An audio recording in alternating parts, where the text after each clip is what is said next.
안녕하세요. 박한우 교수입니다. 우리 채널은 우리 사회에 의미 있는 발자취를 남기고 또 다른 시작을 준비하는 분들의 삶을 기록하는 공익 콘텐츠를 지향하고 있습니다. 오늘도 화려한 영상보다는 사람의 목소리와 이야기에 집중하는 편안한 대화로 채워가고자 합니다. 오늘은 오랜 시간 공공과 민간의 최전선에서 국가정보화의 크라우드 산업을 이끌어 오시다가 이제는 인생의 또 다른 막을 열고 계신 유영달 박사님을 모셨습니다. 수많은 책임과 성과를 뒤로하고 퇴직이라는 터닝 포인트를 지나며 박사님이 마주한 제2의 인생은 어떤 빛깔을 띠고 있는지 오늘 그 솔직한 이야기를 나누어 보겠습니다. 안녕하세요, 유 박사님. 네, 안녕하세요. 유영달입니다. 네, 박사님을 소개를 좀 제가 해드리면 좋겠지만 아무래도 직접 소개하는 것보다는 못할 것 같아가지고 키워드 중심으로 박사님 좀 소개를 스스로 좀 간단하게 해주시면 어떨까요? 네, 저는 원래 이 사회학을 전공을 했고요. 네, 그리고 또 정보화에 대해서 1980년대, 90년대에 걸쳐서도 많은 관심을 갖고 있기 때문에 그쪽에 대한 어떤 연구 작업이나 이런 것을 많이 하게 되었습니다. 그 결과로 제가 애터리에서 초기에는 연구 작업을 수행했고 또한 NIA에서 오랫동안 활동하고 또 클라우드 기술 활동하면서 하여튼 30여 년간의 시간을 거의 IT 기반과 관련된 그런 업무들을 수행해 왔습니다. 그러면 사회학을 전공하셨는데 이런 정보통신 분야에서 오랜 동안 계셨네요. 네, 그렇죠. 아무래도 이 분야에 또 생소한 분들이 계시니까 애트리는 어떤 기관이고 NI는 어떤 기관인지 좀 한국어로 좀 풀어가지고 좀 설명을 해주실 수 있을까요? 네, 애터리는 대덕연구단지에 있는 한국전자통신연구원이고요. 네. 우리나라에서 초기 정보화 단계에서 필요로 했던 그 연구를 전담하다시피 한 그런 기관이라고 할 수 있습니다.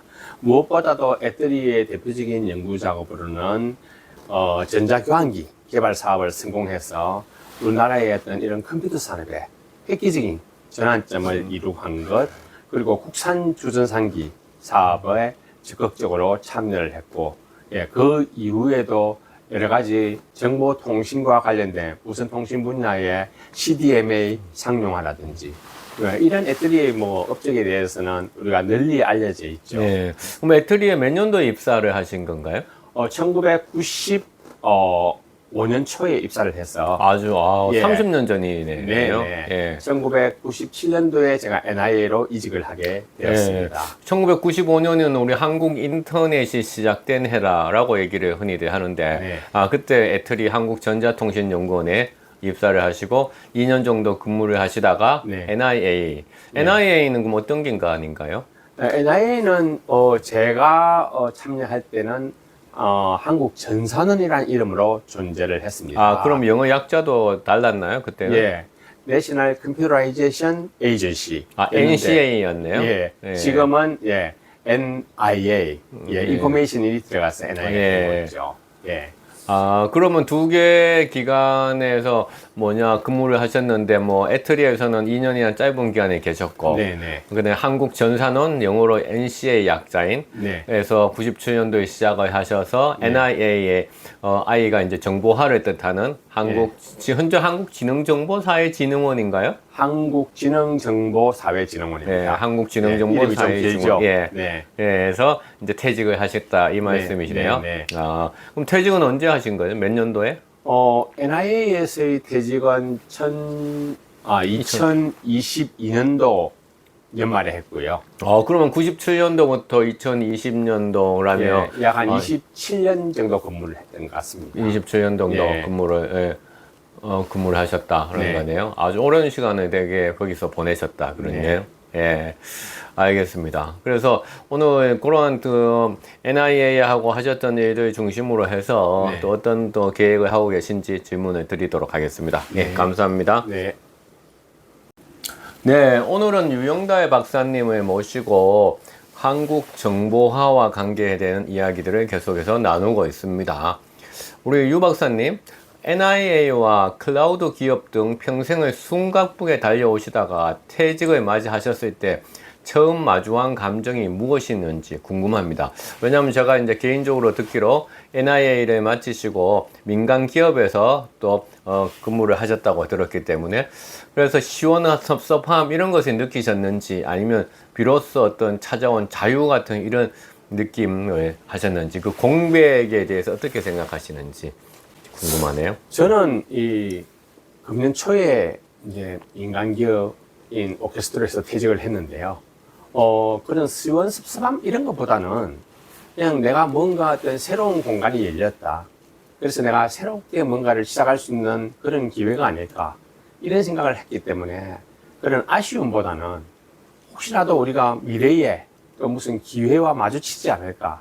예, 그런 약간 희망을 갖고 있었습니다. 그래서 뭐 그런 느낌은 전혀 없었던 것 같아요. 근데 공공기관에서 퇴직을 하셨는데 기업체에 또 가신 거는 뭐 특별한 계기가 있으셨나요? 좀 더 일을 하고 싶은 욕구, 아니면 뭐 소위 말하는 나은 어떤 보상 이런 거인가요? 제가 아마 공공기관에서 마무리 작업으로 국방부 관련 이 클라우드 사업을 추진했었는데요. 아마 그 연관성으로 제가 클라우드 기업으로 이렇게 연결돼서 가게 된 것 같습니다. 네. 그러면 공공기관하고 민간기업하고의 어떤 차이점도 또 짧은 기간이었지만 느끼셨을 것 같은데요. 차이점은 크죠. 네. 예, 공공기관은 기본적으로 우리에게 주어진 미션을 잘 수행하면, 그리고 그 미션이 어느 정도 완성되었다고 생각하면 그걸로 만족하는 그런 것 아니겠습니까?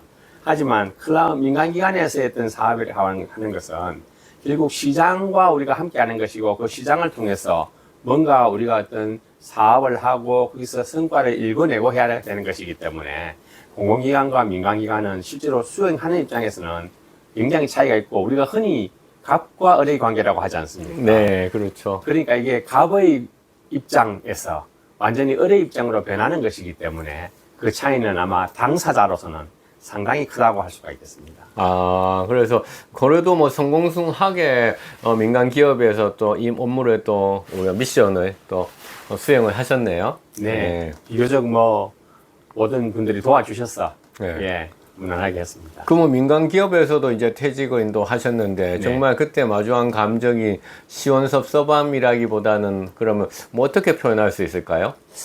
지금까지 이제 경험한 것을 한 단계 마무리하고 이제 또 나에게 새로운 기회가 오지 않을까, 또 새로운 영역을 마주치지 않을까, 예, 이런 생각을 했습니다. 그러면 민간 기업에서 퇴직을 했음에도 불구하고 또 그것이 새로운 어떤 시작의 출발점이 될 수도 있겠다라는 그런 생각이 드셨네요. 네, 그런 감정을 가지고 있습니다. 그러면 앞으로도 또 기회가 생긴다면 네. 또 우리 민간이든 뭐 공공 분야든 또 일을 하실 생각이 지금도 충분히 가지고 계시네요. 저로서는 제게 만약 기회가 주어진다면 네, 충분히 해볼 네. 생각입니다. 근데 뭐 그 기회가 어떻게 네. 주어질지는 네. 잘 모르죠.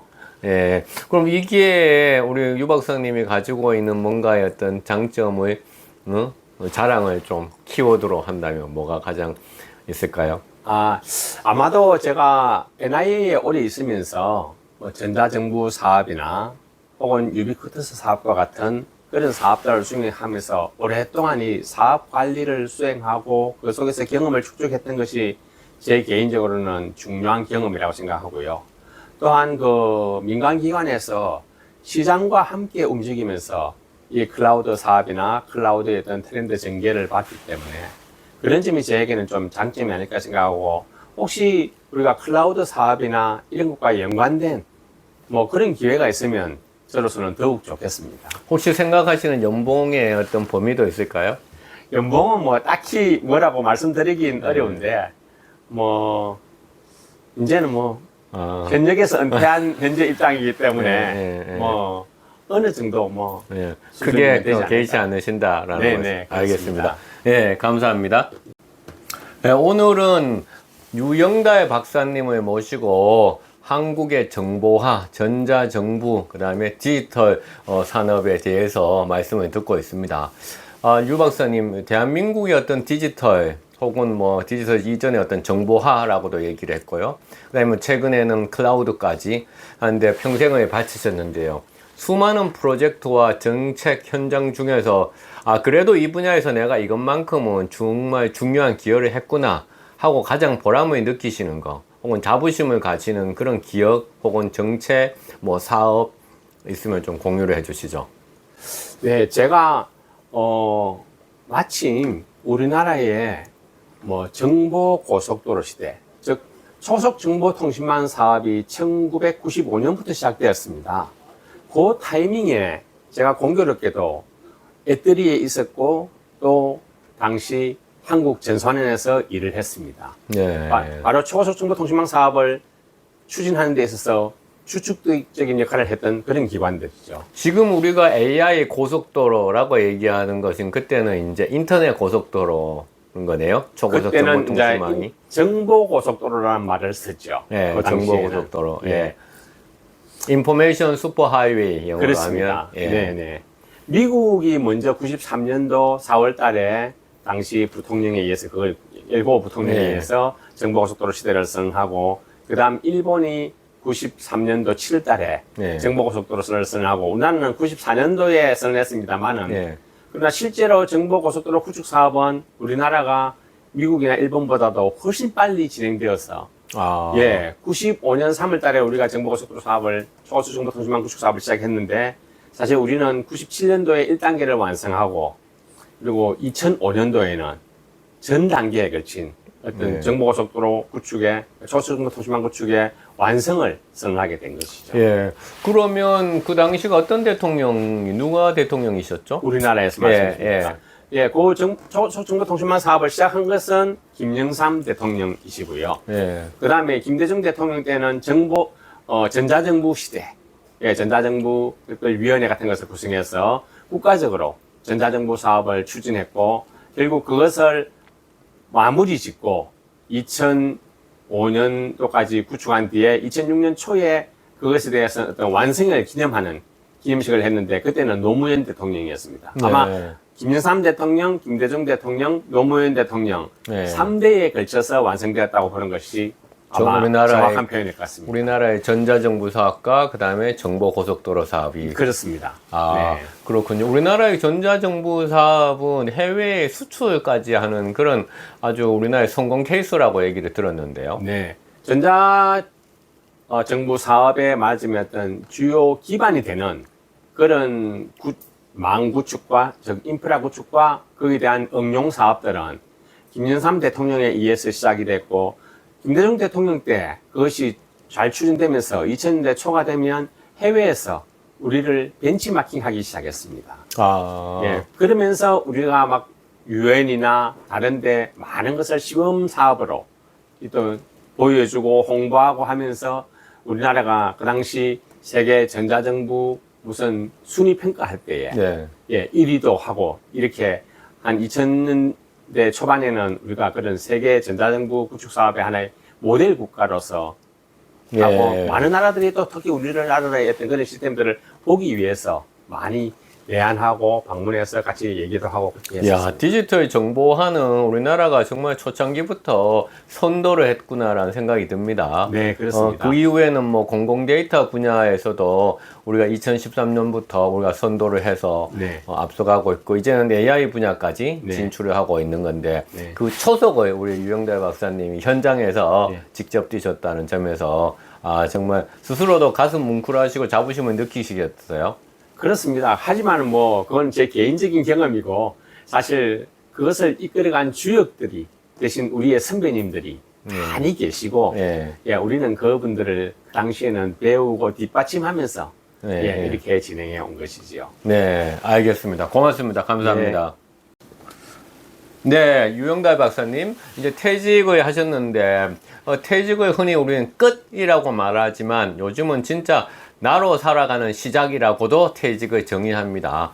박사님이 생각하시는 퇴직이란 인생에서 어떤 의미를 지니는 순간일까요? 잠깐 좀 공유해 주실까요? 저는 제 개인적인 느낌으로는 퇴직을 어떤 마무리나 정리라고 생각하지는 않습니다. 뭐 저 자신은 그렇게 생각해 왔다시피 어떤 직장으로부터의 퇴직, 또 우리가 하는 일의 퇴직, 그리고 뭐 언젠가는 인생으로부터의 퇴직도 있겠죠.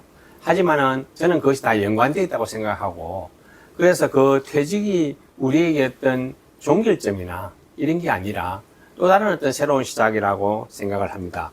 그래서 저는 뭐 솔직히 퇴직을 했기 때문에 아쉽다, 섭섭하다, 예, 이런 느낌은 거의 갖고 있지 않습니다. 네. 그럼 요즘에는 뭐 일상과 혹은 이 일상으로부터의 어떤 자유로움, 그러니까 그래서 조직에 얽매이지 않은 그런 온전한 나만의 어떤 시간이 생기셨을 것 같은데요. 요즘 하루 중 박사님을 가장 많이 웃게 하거나 혹은 뭐 몰입하게 만드는 그런 뭐 소소한 일상 혹은 작은 행복 어떤 것이 있을까요? 최근에 한 이제 3, 4개월 정도 제가 뭐 사회적인 용어로 얘기하면 특별한 고정 출근지가 없는 그런 실업의 상태라고 얘기를 할 수가 있겠는데요. 실업수당은 받으시는 건가요? 실업수당은 신청을 했습니다. 네. 그래서 뭐 매달 조금씩 받고 있습니다. 네. 근데 뭐 그것과 관계없이, 저는 첫 번째는 요즘 사람을 계속 만나고 다니고 있는데, 그런 사람을 만나서 대화를 하고, 또 우리의 옛 추억을 얘기하기도 하고, 또 혹은 뭐 앞으로의 전망에 대해서 얘기하는 그런 것들이 네. 즐겁습니다. 네. 또 하나는 이제 제가 교회에서 몇 가지 일을 맡고 있는데요. 마침 저희 교회가 교회 건축이 진행 중입니다. 그래서 제가 또 건축위원으로서 교회의 건축에 관여하고 참여할 수가 있어서, 예, 그것도 제 시간의 일부이기도 하고요. 또 그런 걸 하면서 그쪽에 관심을 쏟을 수 있어서 그분도 좋고요. 또 하나는 뭐 최근에 저희 아들이 결혼을 했는데, 예, 또 그런 결혼을 하고 새로운 가족을 맞아들이고 하는 이런 부분도 좋았습니다. 그리고 뿐만 아니라 저는 앞으로 좀 더 이런 제가 IT와 연관된 이런 경험을 공유할 수 있는 것도 좋겠고, 혹은 좀 더 이것과 다른 분야, 혹은 뭐 인문사회과학적인 어떤 그런 기반을 갖춘 영역과도 같이 매치될 수 있는 그런 기회가 있었으면 좋겠습니다. 그렇다면 지금 뭐 가족들하고의 보내는 시간, 그 다음에 교회 종교 커뮤니티에서 또 봉사활동을 또 하고 계시고, 그 다음에 그동안 만나지 못했던 또 사람들을 또 만나면서 대인관계에 좀 더 충실하고 계시고요. 그 다음에 뭔가 새로운 어떤 정보화라든가 디지털과 관계되는, 사업까지는 아니더라도 뭔가 일거리 혹은 뭐 작업거리를 만들기 위해서 이리저리 이제 탐색하고 계시다라는 거네요. 네, 그렇습니다. 하루가 어떻게 지나가는지 모를 정도로 또 바쁘실 것 같은데요. 어쨌든 뭐 퇴직하고 나서 어떤 분들은 매일 아침 이렇게 그 뭐랄까요, 백을 짊어지고 등산을 하거나 공원에 가신다는 분도 있는데, 저는 아직까지 그런 경험은 전혀 없었습니다. 그러나 매일 저도 아침마다 집을 나서서 누군가를 만나러 갑니다. 네, 그럼 제가 기습 질문 하나 드릴게요. 그럼 오늘 일정은 아침부터 제 만나기까지 일정은 어떻게 되셨나요? 오늘 아침에는 어떤 모임이 있었고요. 네, 그래서 그 모임에 참석하고, 또 오후에는 제가 이제 또 다른 개인적인 미팅을 하고, 오늘 또 교수님과 오후에 미팅 약속이 잡혀 있어서. 그럼 오늘 벌써 만나게 세 가지의 일정이 있었네요. 네, 세 개의 그렇습니다. 일정이. 네. 조금 이거 마치고 다시 대구로 돌아가시나요? 아니면 또 일정이 있으신가요? 아니, 이제는 오늘 집으로 가야죠. 집에도 기다리는 사람이 있으니까. 그럼 하여튼 오늘 세 개의 일정을 소화를 하셨습니다. 네. 그러면 지금 뭐 굳이 퇴직했다고 우리가 표현하기에는 좀 애매한 것 같습니다. 뭐 경제적 수익과는 무관합니다. 그게 중요한 차이점이죠. 예, 하지만 뭐 실업수당, 연금, 뭐 여러 가지 여전히 경제적으로는 그동안의 저축과 사회복지제도를 이용하고 계시는 것 같은데. 네. 알겠습니다. 고맙습니다. 예. 네, 감사합니다. 네, 오늘 유영달 박사님을 모시고 한국의 전자정부, 그 다음에 정보화에 대해서 말씀을 나누고 있는데요. 유 박사님, 이제 평생 쌓아오신 이 정보화 분야의 전문성, 그 다음에 이러한 디지털 분야의 어떤 지혜를 그냥 묵혀두기엔 아깝다는 생각이 좀 드는데요. 앞으로 제2의 인생에서는 어떤 활동을 꿈꾸고 계시는지, 혹은 우리 사회나 후배들에게 어떤 방식으로 이런 디지털 온기, 정보화의 온기를 나누고 싶은지 궁금합니다. 최근에 이 전반적인 이런 트렌드가 변하면서 많은 분야들이 다 이게 AI 기반 체제로 이렇게 전환되고 있습니다. 사실 뭐 우리 자신들도 우리가 현역에 있을 때는 AI 기반과 관련된 별로 많은 일들을 하지는 못했습니다. 하지만 지금은 모든 것이 AI 기반으로 요구가 되고 있기 때문에 우리도 거기에 어느 정도 맞출 필요가 있다고 생각하고요. 또한 그런 우리가 AI에 맞춰서 진행되는 사회 변화 속에 우리가 우리의 역할들을 찾아야 되지 않을까 싶습니다. 저도 뭐 AI 전문가라고 딱히 말을 하기는 곤란하지만 사실 지금까지 많이 보아온 것들과 더불어서 그런 영역에 참여를 하고 싶고요. 또 실제로 우리가 이제는 단순히 IT 기술이라는 측면보다는 AI가 접목된 여러 가지 어떤 사회 관계, 또 혹은 AI에 기반을 둔 뭐 사회 봉사, 혹은 여러 가지 우리의 어떤 사회 참여, 이런 것도 충분히 가능하다고 생각합니다. 그런 점에서 저는 좀 그런 분야에 관심을 갖고 나가고요. 또한 우리 후배들과의 어떤 그런 유대감, 이런 것도 같이 강화를 하면서 그런 어떤 활동의 폭을 넓혀가고자 합니다. 네. 그러면 지금의 AI 시대, 이 AI 시대 앞에는 빅데이터의 시대였고요. 이제 빅데이터 이제 앞에서 우리가 이제 정보화의 디지털화의 시대를 했는데요. 그렇다면 이것이 어떻게 연결이 될까요? 이런 흐름 패러다임, 이렇게 IT의 패러다임을 바라본다면. 아마도 우리가 디지털 시대라고 하는 것은 기술적 기반은 많이 변했지만 실제로 그 기술적 기반 속에서 결국 우리가 다른 사람들과 기기를 이용해서 서로 연결되고 또 컴퓨터라는 어떤 그런 하나의 매개체를 통해서 우리가 많은 어떤 작업을 하는 그런 시대였다고 생각합니다. 그러나 이제는 이런 AI 시대로 전환이 되면 말씀하신 대로 첫 번째 엄청난 양의 데이터가 필요할 거고요. 이런 데이터를 관리하고 활용하는 그런 쪽에 많은 포커스를 둬야 될 테고, 또한 AI 기반의 사회가 전개되면은 사실 우리가 이제 이전에 무슨 그 소프트웨어 작업을 한다든지 이런 부분보다는 우리가 어떻게 이 AI를 활용해서 우리의 삶을 더 다양하고 풍요롭게 만들 수 있을 것인지, 이런 것을 생각하는 것이 좋을 것 같습니다. 그런데 뭐 당장에 우리가 이제 이 빅데이터 시대로 오면서 예전에 정보통신부라고 하는 정부 부처도 없어졌지 않습니까? 네, 그렇습니다. 이제 지금 남아있지 않는데 정보통신부 시절에 전자정부 사업이라든가 혹은 초고속 정보통신망 사업들을 추진을 했지 않습니까? 네. 그런 점에서 이런 정부 조직의 개편에서만 보더라도 이 정보화, 디지털화가 빅데이터와 이런 AI 시대에서 점점 이제 사라지는, 그래서 사라졌는데 오히려 모든 분야가 또 필요로 하는, 이렇게 되어 가고 있는데, 예전에 정보통신부 시절에는 또 어땠는지 좀 과거 말씀을 좀 역사 차원에서 해주시면 어떨까요? 아마도 정부 혹은 공공기관에서 AI라는 문제가 집중적으로 대두된 것은 2015년, 2016년 무렵이었던 것 같습니다. 마침 2016년 이후에는 알파고와 이세돌의 대결 이후로 대중적인 관심도 폭발적으로 늘어났고요. 그 당시에는 정부 부처의 많은 어떤 그 이 부서들의 AI 뭐 기반 혹은 AI 개발 뭐 이런 용어들이 많이 확산이 됐었죠. 그리고 지금은 2020년도 이후에 들어와서는 지금 정부나 공공기관이 발주하는 많은 사업들에 이미 앞에 보시면 다 AI 기반이라는 단어가 들어가 있습니다. 그건 그만큼 우리가 하는 모든 사업들이 그런 것을 바탕으로 할 수밖에 없다는 그런 하나의 흐름을 보여주는 것이라고 생각합니다. 이전에 우리가 이제 디지털 시대나 혹은 그 이후에 다른 데이터 기반 시대, 이런 것과는 달리 이제는 전체적으로 이 사회의 하나의 트렌드가 변하고 그 속에서 우리 인간들이 선택하거나 포커싱을 해야 될 요소가 변했다고 생각합니다. 그러면 우리 인간들도 당연히 그 기반을 자연스럽게 수용하면서 거기에 맞춰갈 수 있는, 그리고 이제는 그 AI와 우리 인간이 어떻게 하면 보다 더 효과적이고 서로가 서로에게 어떤 이렇게 공생적이고 활용 가능한 이런 부분들을 찾아가는 것이 필요하다고 생각합니다. 네. 그러면 마지막으로 제가 이런 데를 질문을 드리고 싶은데요.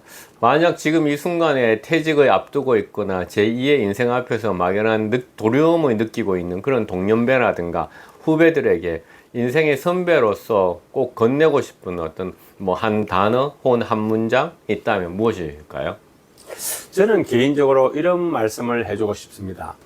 어떤 우리 앞에 놓인 그런 어떤 새로운 길에 대해서 어떤 용기를 갖고 도전하는 것이 필요하다고 생각합니다.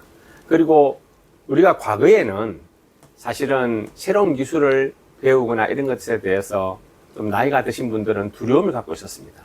그러나 오히려 AI 기반이 되면서 그런 것들을 활용하고 적응하는데 좀 쉽지 않나 이런 생각도 해봅니다. 그럼 그 한 문장이 혹시 뭐 두려움을 갖지 마라? 그렇습니다. 두려움을 떨쳐버리고 네. 조금 더 우리가 용기를 갖고 미래를 바라보자.